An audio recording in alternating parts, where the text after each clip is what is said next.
End of month, the clock starts at the end of the invoice month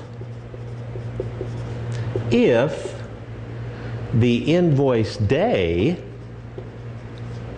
is the 25th of the month or earlier. The clock starts at the end of the following month, or the next month after the invoice month, if the invoice day is the 26th or later. Now, EOM is much harder to write down than it is to do. It's actually pretty easy to do, and that's why people use it. Here's how it works. If we say 210 EOM, then, and the invoice date is today, June 5th, the clock is going to start at the end of some month. It's either going to be the invoice month or the month after that, depending on how early in the month we got it out. Is June 5th the 25th of June or earlier? Yes, it is. That means the clock starts at the end of June. All right? End of June. What's 10 days after the end of June?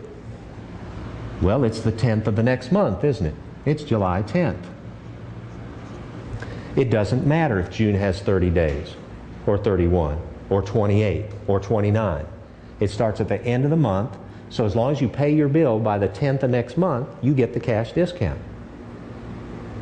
A lot easier to keep track of from the bookkeeper standpoint.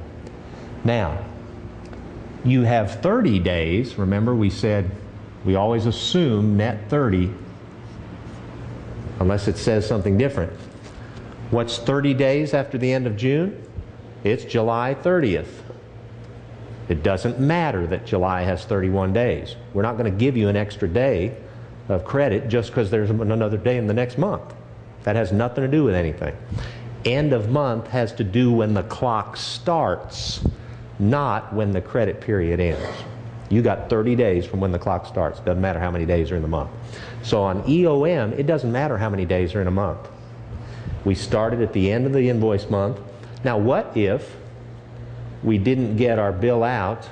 What if the invoice date were June 28th? Well, now the clock is not going to start till the end of July.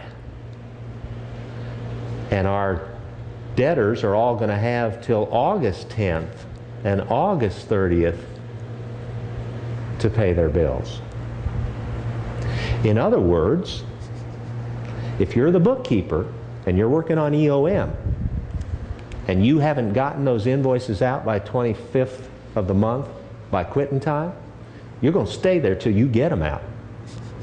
You better get them out before midnight, because if you don't get them out by the 25th, you've just given every debtor of your company an extra month with your money at no charge. Not good. So, but the good side of EOM is that it's very easy to keep track of whether this person gets a discount or not. If I always get my invoices out on time, any checks that come in by the 10th of the next month, they get the discount. If it's after that, they don't.